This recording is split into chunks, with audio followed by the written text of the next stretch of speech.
Chapter number 5 है। इस chapter के भी 3 क्वेश्चन मैं आप लोगों को करवा रहा हूँ, ठीक है। क्वेश्चन नंबर 8, क्वेश्चन नंबर 9 और क्वेश्चन नंबर 10। बाकी सारे पीछे के चैप्टर्स हैं, मैंने उसके भी 3-3 क्वेश्चन करवाए हैं, बस सेकंड चैप्टर के 4 क्वेश्चन करवाए हैं। ओके, तो सीधा क्वेश्चन नंबर 8 पे आते हैं।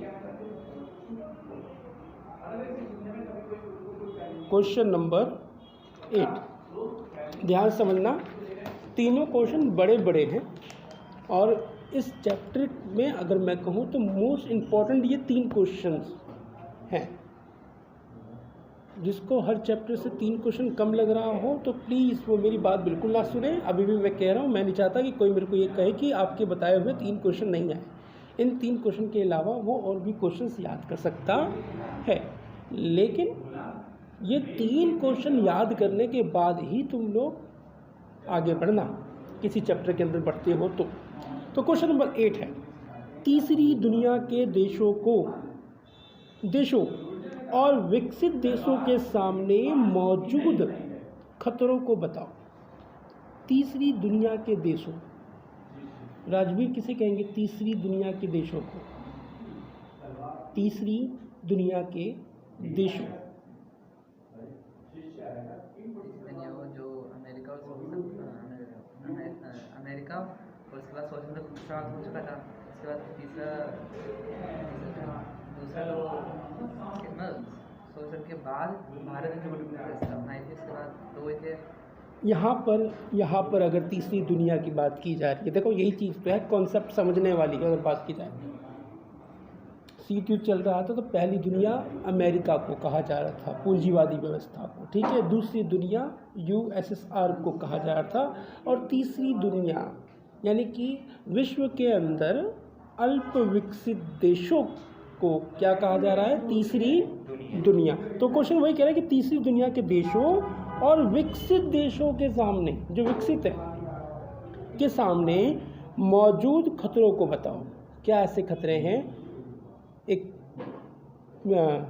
अल्प विकसित है और एक विकसित है, तो इनके सामने क्या खतरे हैं? क्वेश्चन समझ में आया? पक्का? एक और क्वेश्चन नीचे दिया हुआ है कि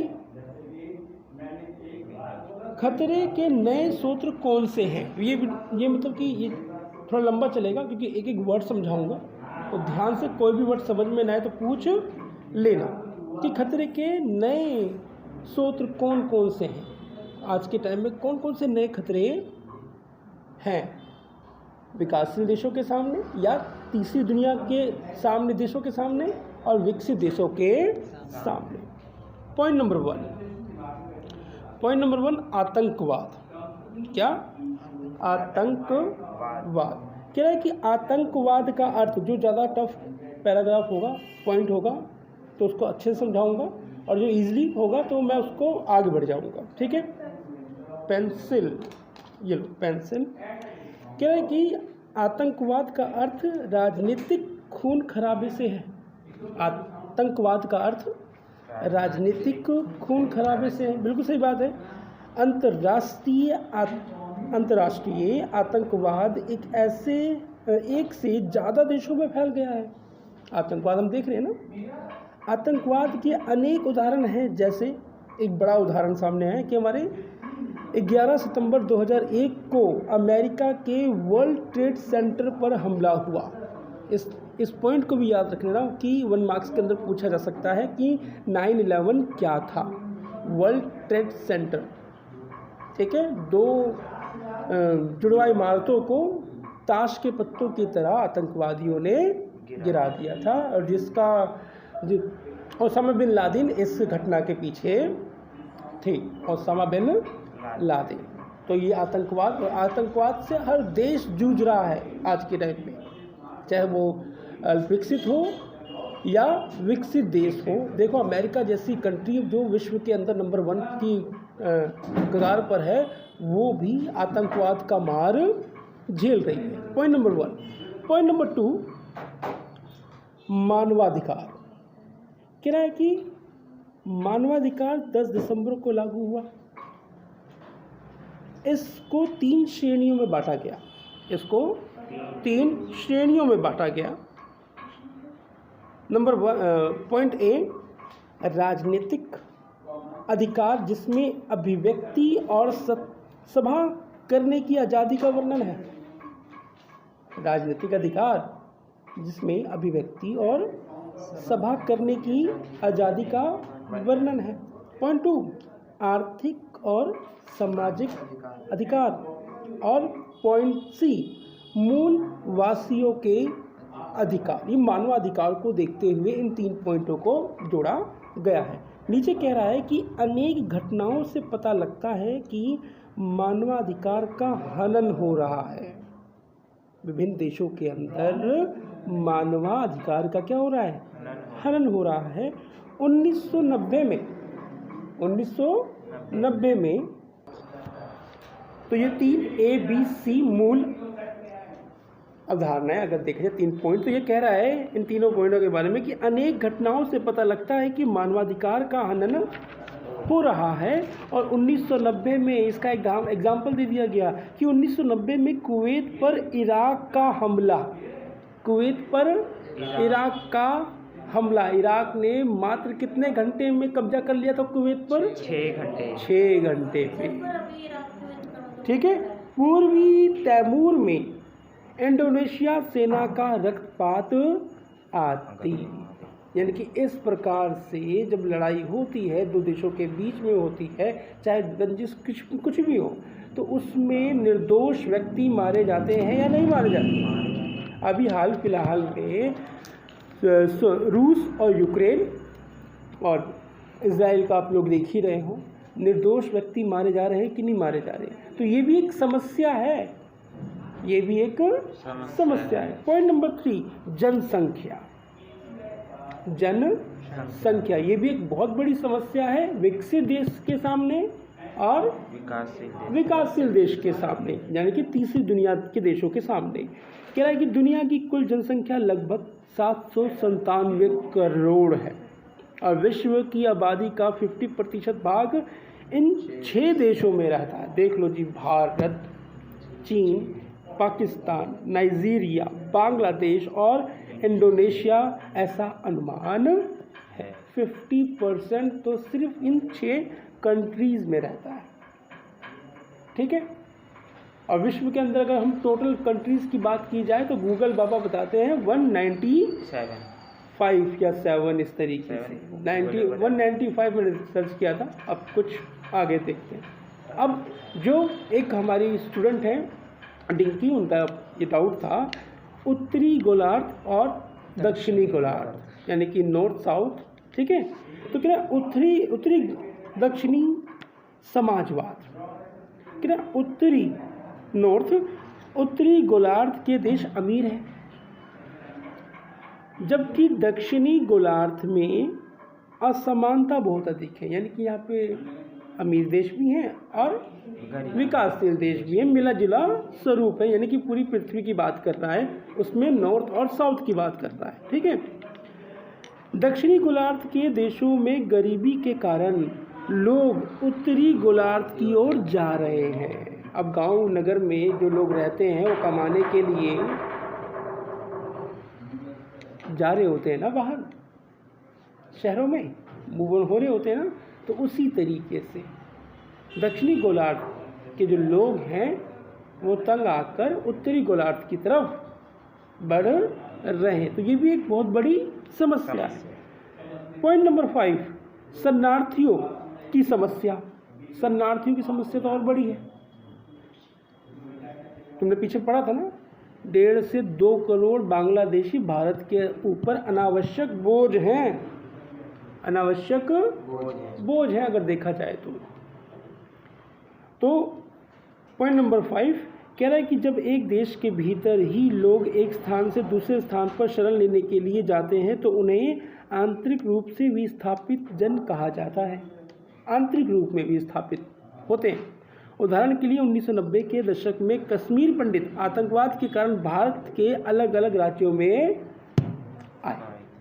ठीक। 6वां पॉइंट, लास्ट पॉइंट, महामारियाँ। कोरोना तो सबसे बड़ा एग्जाम्पल तुम्हारे सामने है, देखा तुम लोगों ने। क्या ना, महामारियाँ जैसे HIV आदि विश्व के सामने नए खतरे हैं। उदाहरण के लिए 2003 में 4 करोड़ लोग HIV से पीड़ित थे। इसमें आप लोग कोरोना का भी डाटा लिख सकते हो कि इस महामारी में कितने लाखों लोग मारे गए, क्योंकि ये किसी एक देश के ऊपर नहीं था, पूरे विश्व के ऊपर संकट था। और पढ़ाने वाला जो व्यक्ति दीपक सिन्हा आप लोगों को जो पढ़ा रहे हैं, इनको भी कोरोना हुआ था। 1.5 महीने ज़िंदगी नरक हो गई थी। कोरोना जिसको नहीं हुआ उसके लिए कोरोना शब्द तो क्या है, मजाक है, वह बकवास कर रहा है। और जिसने झेला है उसको मालूम है कि 1.5 महीने में मेरी मम्मा, हम दोनों की लाइफ 1.5 महीने ऐसी हो गई थी कि भगवान उठा ले। मतलब कि रोटी का एक टुकड़ा भी अंदर निवाले में अंदर जाने को राजी नहीं था, इतना बुरा हाल। मैं बेड के ऊपर, मुझे जब वॉशरूम जाना होता था तो मुझे आफत आ जाती थी कि मेरे को बेड से उतरना पड़ेगा, इतना गंदा। और उसका असर आज भी है कि अब मेरे बैक में दर्द रहता है। ठीक है, तो HIV का भी तुम कोरोना का भी पॉइंट्स ऐड कर सकते हो। तो ये क्वेश्चन तुम्हारा खत्म हुआ, क्वेश्चन नंबर 8। अब आता है क्वेश्चन नंबर 9। ये क्वेश्चन थोड़ा बड़ा होगा। ठीक है, कि एक देश को पारंपरिक और अपारंपरिक खतरे से बचने के लिए क्या उपाय किए जाने चाहिए। एक देश को पारंपरिक और अपारंपरिक खतरों से बचने के लिए क्या किए जाने चाहिए। क्या एक देश को अपने बाहरी, आंतरिक तथा अन्य खतरों से बचने के लिए निम्न प्रकार के उपाय करने चाहिए। पॉइंट है पारंपरिक, ट्रेडिशनल। ठीक है, कह रहा है कि पारंपरिक खतरा का बाहरी उपाय। पॉइंट नंबर 1, सेना की ताकत। सेना की ताकत, तो ये इजी पॉइंट्स होंगे। ठीक है, कह रहा है कि एक देश के लिए ये आवश्यक हो जाता है कि वह अपनी सेना की ताकत को बढ़ाए, क्योंकि किसी देश को उस देश की सेना ही सुरक्षित रखती है। मोदी जी तो जाएंगे नहीं लड़ने के लिए। अभी पिछले साल आपने देखा था ना, रक्षा बजट में मोदी जी ने अच्छा बजट दिया था रक्षा के मामले में कि इतना बजट रक्षा के लिए जाना चाहिए। ठीक है, तो देश की सेना का मजबूत होना बहुत जरूरी है। दूसरा पॉइंट, शक्ति संतुलन। शक्ति संतुलन, क्या इसमें एक देश को अपने पड़ोसी देश के साथ मधुर संबंध बनाकर उनकी ताकतों का ध्यान देना चाहिए। जैसे कि देखना, एक घर दूसरे घर की जानकारी, क्या चल रहा है उस घर के अंदर, क्या नहीं चल रहा, मालूम होता है ना। और अपनी शक्ति को उनके बराबर या उनसे अधिक करना चाहिए, जिससे कि भविष्य में उनके पड़ोसी देश उन पर आक्रमण करने से पहले सोचें। इसका एग्जाम्पल तुम लोगों की क्लास में देता हूँ। तुम लोगों को अपनी क्लास के अंदर पढ़ने वाले व्यक्ति को अपना दुश्मन मानना चाहिए कि उसको हराने की सोच में रहो कि वो व्यक्ति अधिक मार्क्स लाके तुम्हें कमज़ोर ना करते। सटीक बैठा है अगर देखा जाए तो, इस पॉइंट को मार्क्स के साथ जोड़ा जाए तो। क्यों टिंकी, राधिका समझ में आई? ना निकले, वेरी गुड। हाँ, गठबंधन। ठीक है, अलायंस। क्या एक देश को अपने विचारों वाले देश के साथ सैन्य गठबंधन या अच्छी दोस्ती करनी चाहिए। अब क्लास के अंदर तुम्हारी स्कूल क्लास के अंदर सबके साथ दोस्ती तो नहीं होगी ना, तुम्हारे विचार जिसके साथ मिलते हैं तो उसी के साथ बैठते होगे। टिंकी की अच्छी फ्रेंड है सिमरन, ठीक, राजवीर, श्याम, अच्छे फ्रेंड, अच्छे विचार मिलते हैं। तो देश को भी उन्हीं देशों के साथ संबंध स्थापित करने चाहिए जो एक ही सोच और विचारधारा के हो, ताकि मुसीबत के समय वे आपकी मदद कर सके और अन्य विचारधाराओं वाले देशों से बचा जा सके, जो हमसे, जिससे उनकी विचारधारा अलग है, उनसे बचा जा सके। उदाहरण के लिए भूतकाल में वार्सा संधि और वर्तमान में नाटो। भूतकाल में वार्सा संधि, ये वार्सा संधि क्या थी? इसके अंदर सोवियत संघ ने बनाई थी और उस संधि के अंदर वही लोग शामिल थे जो उस विचारधारा को मानते थे। और वर्तमान में आज क्या है? नाटो अस्तित्व में है। याद रखना, पूछा जा सकता है 1 मार्क्स के अंदर कि क्या नाटो जो संगठन है वो वर्तमान में है, प्रेजेंट में है या ऑप्शन एमसीक्यू में क्या बोलेंगे, हाँ ना, दो कुछ में से कोई नहीं। बता देगा, कल संगठन के नाम लिख देगा, उसमें से आपको एक टिक करना पड़ेगा कि कौन सा संगठन है वर्तमान में। नाटो है, वार्सा है, जो भी है, कुछ और भी। निशस्त्रीकरण कह रहा है कि ये एक ऐसा उपाय है जिसे विश्व के कई देश मांग कर रहे हैं, भारत उसमें से एक है, जिसमें भारत भी शामिल है। शस्त्रों पर रोक लगाई जाए क्योंकि भविष्य के लिए ये बहुत ही खतरनाक है। आज वर्तमान में कई देशों के पास परमाणु बम है, सही बात है। कल्पना करें कि अगर थर्ड वर्ल्ड वार टीवी पे चिल्लाया जा रहा है ना, थर्ड वर्ल्ड वार होने वाला है, थर्ड वर्ल्ड वार होने वाला है, तो थर्ड वर्ल्ड वार हो जाए तो कोई ये बताने वाला नहीं होगा कि इस युद्ध में जीता कौन। सही बात है, थर्ड वर्ल्ड वार अगर हो जाए कोई नहीं बताने वाला कि भाई विनर है तो है कौन, क्योंकि बहुत ज़्यादा भयंकर होगा अगर थर्ड वर्ल्ड वार होता है तो। ठीक है, अब आ जाओ पारंपरिक खतरा का आंतरिक उपाय, घरेलू अंदर के एक्सप्लेन करते हैं। कह रहा है कि आंतरिक सुरक्षा के अंदर वे सभी खतरे आते हैं जो देश की सीमा के अंदर से देश को नुकसान पहुंचाते हैं। जैसे हिंसा की घटनाएं देश के अंदर ही हो जाए, डिंकी हिंसा पे उतर जाए तो है खतरा। ठीक, राजनीतिक स्थिरता, जातीय हिंसा, समझ ये तो बनी ही रहती है। नक्सलवाद एग्जाम्पल दे दिया था मैंने अभी, अलगाववाद और सांप्रदायिक हिंसा आदि, ये एक ऐसे मुद्दे हैं जो देश के अंदर ही हैं, देश के अंदर ही पनपते हैं और देश के अंदर ही ये ऐसा काम करते हैं जिससे कि देश की अर्थव्यवस्था, देश की व्यवस्था बिगड़ जाए। राधा तुम कुछ पूछ रही थी? हाँ, धार्मिक, सांप्रदायिक धार्मिक हिंसा। एक कह रहे इसलिए सत्ता में बैठी सरकार का ये कर्तव्य बनता है, सत्ता में बैठी हुई सरकार का क्या बनता है? कर्तव्य बनता है कि देश की समस्या को गंभीरता से ले। मोदी जी गंभीरता से लेते हैं ना, है? और उनका निदान करने के लिए उचित उपाय अपनाए, जैसे निष्पक्ष राजनीतिक व्यवस्था। सीट के लिए ना लड़े भैया, राजनीतिक व्यवस्था इस तरीके से हो कि भैया आगे लोगों के लिए काम किया जाए। सबके लिए समान विकास, मोदी का नारा, सबका साथ सबका विकास। भेदभाव की समाप्ति, इस सेंटर में भेदभाव उठता है कि नहीं उठता? दीपक कुमार सिन्हा के खिलाफ सिमरन को तो कुछ कहते नहीं है, तो इसकी क्या होनी चाहिए? समाप्ति। ठीक, समान अधिकार आदि। बात समझ में आई? पक्का। अब आ जाओ, छोटा सा पॉइंट बचा, आंतरिक उपाय, सहयोग मूलक उपाय। कह रहा है कि पूरे विश्व में ऐसी समस्याएं हैं, ऐसी 2 बार लिख दिया है, ऐसी समस्याएं जो किसी एक देश पर प्रभाव नहीं डालती बल्कि उसका प्रभाव पूरे विश्व पर पड़ता है। अभी जो युद्ध चल रहा है क्या उन 2 देशों के बीच ही चल रहा है? उसका प्रभाव विश्व के अन्य देशों पे भी पड़ता है। इसलिए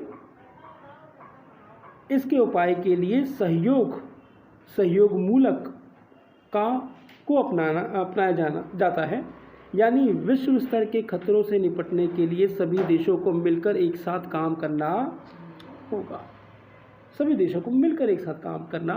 होगा। वर्तमान संदर्भ में सहयोग मूलक सुरक्षा पर जोर दिया जाता है, इसी को सहयोग मूलक कहा जाता है। सहयोग मूलक का मतलब समझ में आया कि मिलकर किसी समस्या का समाधान, किसी प्रॉब्लम का सॉल्यूशन निकाला जाए। तो 2 क्वेश्चन हो गए। Question number 9। अगर फील आ रहा है ऐसा कि अगर इसी 3 क्वेश्चन को अच्छे से बंदा पढ़ ले और समझ ले और इस चैप्टर में से कोई सा भी क्वेश्चन घुमा के पूछ ले तो लिख सकते हो। संडे मालूम चल जाएगा इस संडे कि यार जो व्यक्ति 3 क्वेश्चन याद नहीं कर सकता वो एक चैप्टर के पूरे क्वेश्चन कैसे याद करेगा? राइट राजवीर? ठीक, चल बस सैटरडे को बता दूंगा, 5 या 6 क्वेश्चन दूंगा। पिछले 3 क्वेश्चन थे तो वो भी आएंगे ना। हाँ 5 या 6। और कम टाइम में होगा ये? वो हाथ की स्पीड भी बढ़ानी तुम लोगों को, सिखाना है तुम लोगों को कि तुम लोग टाइम को कैसे मैनेज करोगे। 6 मार्क्स के क्वेश्चन जो आते हैं तुम्हारे, उसको तुम आप हाथों की कितनी स्पीड होनी चाहिए जिससे कि तुम निपटा दो उसको। पिछले 3 क्वेश्चन तो भी आएंगे। ठीक है ना भाई? तुमने कहा ना 12 क्वेश्चन आने हैं 1 मार्क्स के, तो 12 क्वेश्चन का मतलब ये है कि उसको तुम 12 से 15 मिनट के अंदर आंसर दे के हटा दो, ये एक स्पीड होनी चाहिए। तो मैं इसके ऊपर भी वर्क करूँगा, मुझे सब कुछ सोच कर चलना है राधिका, समझी? ना निकले। क्वेश्चन नंबर 10 कह रहा है भारत की सुरक्षा रणनीतियों का वर्णन करो। ये ना मैंने सीधा तुम्हारे जो सिलेबस के अंदर पॉइंट दिया हुआ है ना, उसी पॉइंट को उठाया और एक क्वेश्चन बना दिया है कि अगर भारत की सुरक्षा रणनीतियों के बारे में पूछा जाए तो भैया कुछ भी पूछ ले, यही लिखना, पहले बता रहा हूँ।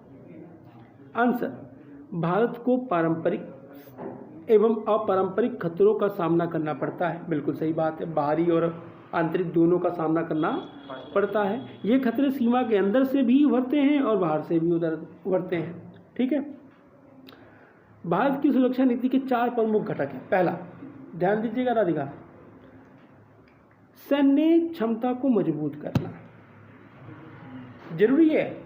नहीं किया जाएगा तो भैया दुश्मन छाती में बैठ जाएगा, दुश्मन को छाती में बैठने नहीं देना। सैन्य क्षमता को मजबूत करना। सेकंड पॉइंट, आंतरिक नियमों एवं संस्थाओं को मजबूत करना। ठीक है, ये पॉइंट्स हैं, एक्सप्लेन भी कर सकते हो। तीसरा, देश की आंतरिक सुरक्षा समस्याओं से निपटने की तैयारी जरूरी है। चौथा, आर्थिक विकास की रणनीति, देश को विकास के ऊपर ले जाने के लिए एक नीति का होना बहुत जरूरी है। पहला पॉइंट, ये ऊपर जो 4 पॉइंट बताए थे, चारों पॉइंट को नीचे एक्सप्लेन किया गया है। ठीक है, तो देखो पहला पॉइंट क्या था? सैन्य क्षमता को मजबूत करना। कह रहा है कि पहला पॉइंट, भारत के लिए अपनी सैन्य क्षमता को मजबूत करना अति आवश्यक है, क्योंकि भारत पर पड़ोसी देश से हमले होते रहते हैं, जिसमें पाकिस्तान मशहूर है। मानते हो ना? जब तक सूरज चांद रहेगा पाकिस्तान और भारत का विवाद रहेगा। अच्छी बात बोली ना मैंने? हाँ, जैसे पाकिस्तान, देखो एग्जाम्पल, आंसर भी आ गया। जैसे पाकिस्तान के साथ 1947-48, 1965, 1971 और 1999 में संघर्ष हुआ, और चीन के साथ 1962 में। लाजमी है, अरे एक परिवार के अंदर लड़ाई हो जाती है। तुमने दिन की कभी लड़ाई करी होगी ना, तो भारी मामला है, तो लड़ाई तो नहीं पास मारो बोले तुमने, पहले तो वो बात ही लो। पॉइंट नंबर 2, भारत की सुरक्षा रणनीति का दूसरा घटक अपनी, 1 मिनट को जाने दो। पॉइंट नंबर 2, भारत की सुरक्षा रणनीति का दूसरा घटक अपनी सुरक्षा हितों की रक्षा के लिए अंतर्राष्ट्रीय मापदंडों और अंतर्राष्ट्रीय संस्थाओं को मजबूत करना है। जैसे भारत के प्रथम प्रधानमंत्री पंडित जवाहरलाल नेहरू ने एशियाई एकता और अनुनिवेशिक एवं निशस्त्रीकरण के प्रयासों पर प्रबल समर्थन किया। यानी कि ये देखो, ऐसा नहीं है कि हम एशिया के वासी हैं तो हम अन्य देशों के साथ संबंध स्थापित ना करें। जरूरी है, मुसीबत में एक दोस्त ही आके खड़ा होता है, रिश्तेदार नहीं। तो देश का भी काम है कि बाहर सेम विचारधाराओं के लोगों के साथ अपने संबंध स्थापित करें। डन, वो जरूरी भी है। पॉइंट है कि नहीं? तीसरा पॉइंट, भारतीय सुरक्षा रणनीति का तीसरा घटक देश के भीतर सुरक्षा चुनौतियों से निपटने के लिए तैयार है।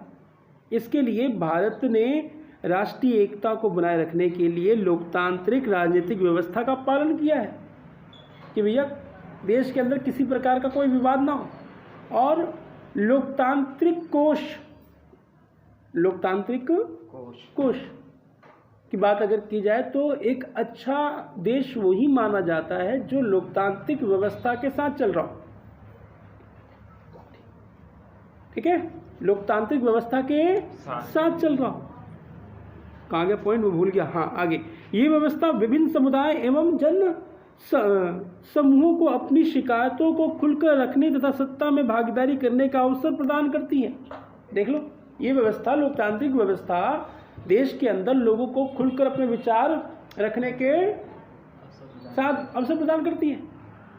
पॉइंट है कि नहीं? तुम अगर मोदी से नाराज हो, डिंकी और राधा, सरकार से अगर तुम नाराज हो तो तुम अपने पॉइंट रख सकती हो कि नहीं रख सकती? तुम्हें कोई कुछ नहीं कहेगा, बस वो पॉइंट उचित होने चाहिए। पॉइंट उचित होने चाहिए। कांग्रेस ने एक नारा दिया था, गरीबी हटाओ, गरीबी हटाओ। और मोदी ने चाय पीकर कांग्रेस ही हटा दी। ठीक है। आया चौथा घटक और लास्ट घटक कह रहा है कि भारत ने अपनी अर्थव्यवस्था को इस तरह से विकसित करने का प्रयास किया गया है कि बड़ी संख्या में नागरिकों को गरीबी और दुख से बाहर निकाला जाए और भारी आर्थिक असमानताओं को अस्तित्व में ना रहने दिया जाए। इसी के साथ ये 3 क्वेश्चन खत्म होते हैं। अच्छे से याद करो इन 3 क्वेश्चनों को। नेक्स्ट क्लास, और ये वीडियो सुनो, जो नहीं सुन रहा बहुत अच्छी बात है, और जो सुन के पास होगा क्योंकि रिवीजन होगी ना, अच्छी बात है, तो अच्छी बात। इस संडे बस तुम कोई फेल हो जाए, बस इस संडे बस फेल। आज तारीख कितनी हो गई? 6 दिसंबर हो गई। 23 दिसंबर को पेपर है ना, बस इस दिसंबर तुम में से कोई फेल हो जाए, बस मम्मी पापा से क्या बातें करनी है मेरे को, वाह। ठीक, तो मिलते हैं नेक्स्ट क्लास में। तब तक अपना और अपने परिवार का ध्यान रखें। जय हिंद, जय भारत।